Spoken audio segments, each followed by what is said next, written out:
Shalom, shalom. It's the brother Kadash. I want to start off by giving all praises to Yahweh, Bahashemi, Hawashai, Bahashim, Kadash. Double honors to the apostles of Great Millstone. Peace, blessings, and honors to all the brothers in this truth. I just want to personally thank the Lord for continue to keep my candle lit, you know. It's all about the way of the Lord, you know. Staying on fire, staying diligent, you know. This is in a Breakfast Club. Some dude called Rick Santorum say America was birthed from nothing. And this goes back to, I had did a video called, I'll probably name it the same thing too. It was called Esau Wants to Escape His Judgment, or Esau Wants to Be Free from Judgment. And this is just more of an example, you know. The video I did, I just went into the Bible. But now this is like just proof in the world by like the way that these people be talking and stuff, that they really want to cover up everything and make it seem like they did nothing. If you gave them another 20, 30 years, the transatlantic slave trade to be a conspiracy theory. If you gave them another 20, 30 years, they'd cover that thing up so much, man, that people around during that time wouldn't even believe that it happened. They'll wash their hands with it. And this is what Esau does, man. The same thing lately, there was some politics or whatever, and they were talking about the good side, teaching the good side of slavery in school.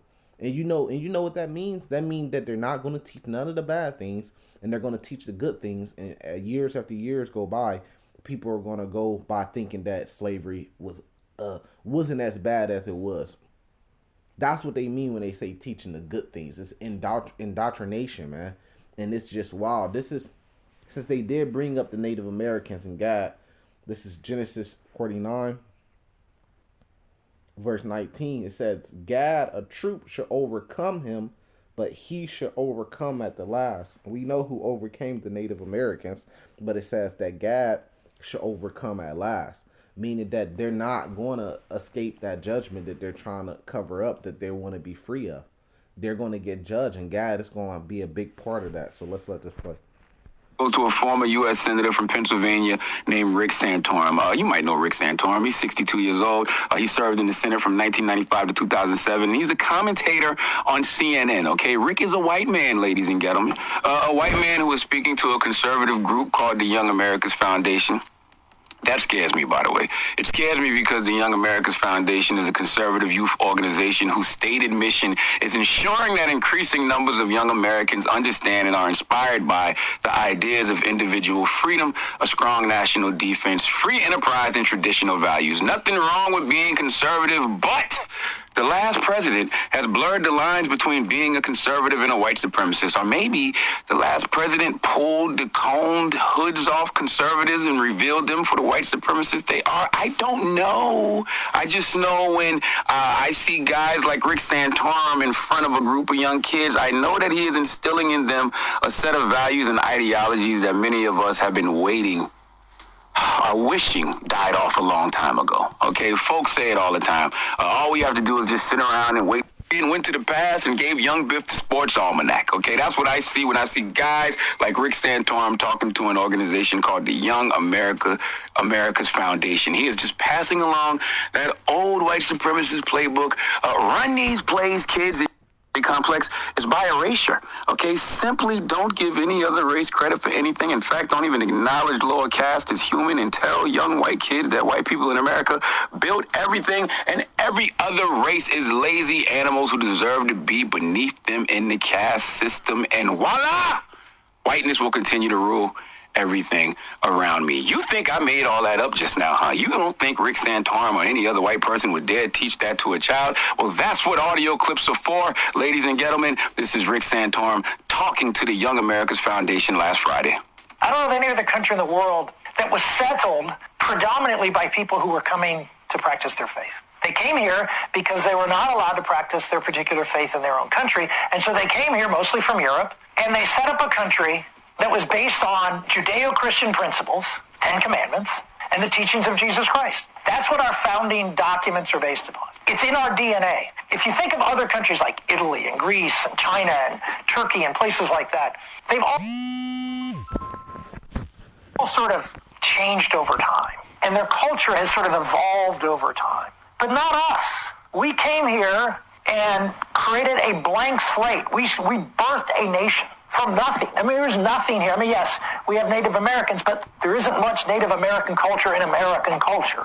It was born of the people who came here pursuing religious liberty to practice their faith and have the freedom to do so. Those are the two bulwarks of America. So everything he's saying is just, it's so much wrong with it, man. First off, he acts like the Native Americans and them conquering, it was just nothing, you know. That, yeah, Native Americans was here, but, you know, that's really nothing, you know. And the people that came over here, he said they started off, you know, pretty much following the Bible, Judea religion, or, you know, to be, to follow whatever religion. When they say to follow Jesus Christ, they're not talking about the Jesus Christ that you find in the Bible. They're not talking about the Lord that you find in the Bible. They're talking about the Jesus Christ that you find when you Google Jesus Christ. That's a made-up God. That's an idol. That's not the Lord of the Bible. Because to this day, America don't follow the law, statutes, and commandments of the Bible. So they wanted to put their own spin. They hijacked a religion. They wanted to put their own spin on it and make up their own. They hijacked I won't even say a religion, a people, an identity, right? And then they put their own spin on it, and now you have religion. That's where the religion comes from, you know? And it's similar on the surface, but when you really dig deep and pull back the layers, you see that no, they're not following the Bible in any type of way. So he wants to escape from judgment. He wants to act like what happened to the Native Americans was something small, you know. They're Native Americans, but there's no Native American culture in the way of America, which is a lie. I mean, the Grand Jeep Cherokee and the Jeep Cherokee, both of those cars those go back to the Native Americans. Those are Native American tribe names. I mean, you got football teams, you got soccer teams, you got all these the Redskins, you know, all this stuff goes back to the Native Americans. All these cities are named. There's a lot of different cities that are named after the Native Americans. A lot of different things and ways they do. And if you just look at the Israelites and whole, the Negroes, Hispanics, and the Native American men, their whole society that they build is off the backs of us. So how is it not based off the Native Americans? When everything is built, the land that you're on. See, they don't look at those things as them being guilty of a crime. They just look at it like, yeah, we took the land, it's our land. And it was the Native American land first. So how does not the Native American... Here, let me play this back, man. The people who came here pursuing religious liberty to practice their faith and have the freedom to do so. Those are the two bulwarks of America. Which really just mean freedom to be wicked. Changed over time. And their culture has sort of evolved over time. But not us. We came here and created a blank slate. We birthed a nation from nothing. I mean, there's nothing here. I mean, yes, we have Native Americans, but... You see what he said out his mouth? He said there was nothing here. And they lead you to believe that there was literally nothing here. Like, it was just land. It was some, you know, some wicked, low-level life people. You know, we coming from Britain. We're the greats. And, you know, we wiped them out, took their land, you know, but it was nothing here. It was a whole population of Israelites here. Native Americans, Hispanics, Aztecs, Gad. Isn't much Native American culture in American. Are you serious? It's not much Native American culture in American culture? You hijacked everything about them. The land that you on.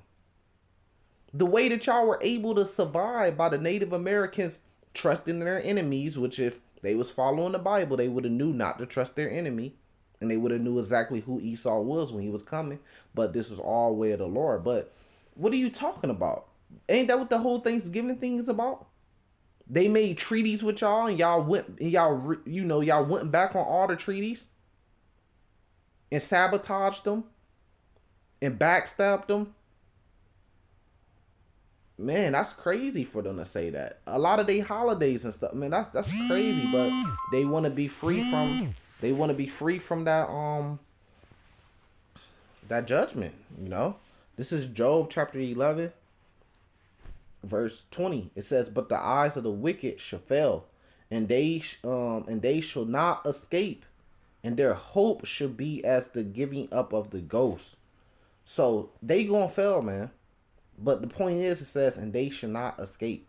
They want to be free from that judgment, but they're not going to escape. Look how he talked. He said it was nothing. It was nothing here. What? Because the culture and the way that the Native Americans and everything they had built that they had here, when Esau came over, he looked at that as being nothing. That's low life. That's nothing. We built America. And they didn't. Because truly told, the Israelites built America. It was built on our backs. We came up with the bright ideals. It's just we don't get credit for it. The slave master got credit for it. So you say, well, yeah, you guys put the labor in, but somebody had to come up with the ideals and put the ordering together. No, the Israelites still came up with the ideal. It was by the way of the Israelites. It's just we didn't get credit for it. Here, let me jump.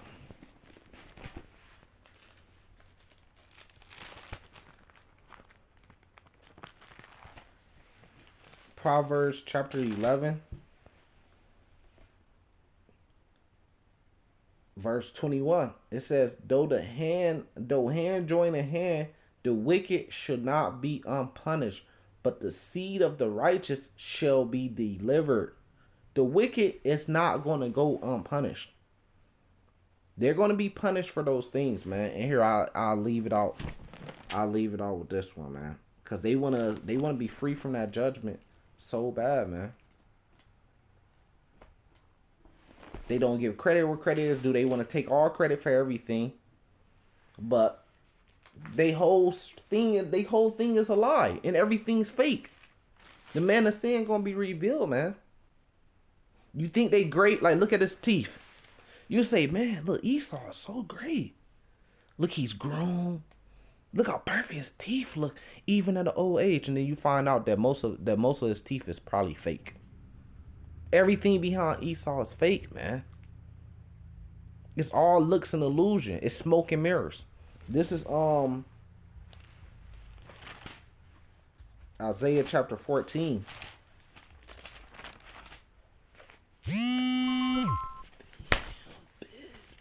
Verse 21. Prepare slaughter for his children for the iniquity of their fathers, that they do not rise nor possess the land, nor fill the face of the world with cities. Prepare slaughter for his children for the iniquity of his fathers. But if you leave it up to them, they say their fathers ain't got no iniquity. But we gonna see in this slaughter being prepared for them. So with that, I'm gonna say salvation to the elect. Shalom.